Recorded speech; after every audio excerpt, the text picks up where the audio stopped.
डीऑक्सीराइबोन्यूक्लियोसाइड triphosphate का डूल nature बड़ा ही tricky लग रहा है, लेकिन बहुत ही सिंपल है। क्या है इसका डूल नेचर? एक, ये एक्ट करता है सबस्ट्रेट की तरह एंड ये एक्ट करता है एनर्जी मॉलिक्यूल की तरह। ड्यूरिंग डीएनए रेप्लिकेशन हमको एक डीएनए का नया स्ट्रैंड बनाना है और नए नए न्यूक्लियोटाइड्स को ऐड करना है।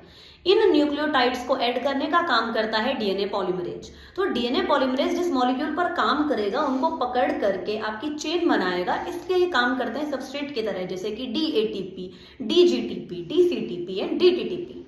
ये होते हैं सबस्ट्रेट की तरह काम करने वाले। अब इन्हीं मॉलिक्यूल्स पे लगे हुए टर्मिनल फॉस्फेट का जब बॉन्ड ब्रेक किया जाता है तो enormous amount of energy release होती है, जिसकी वजह से ये पॉलीन्यूक्लियोटाइड की जो चेन फॉर्मेशन है ये पॉसिबल हो पाती है।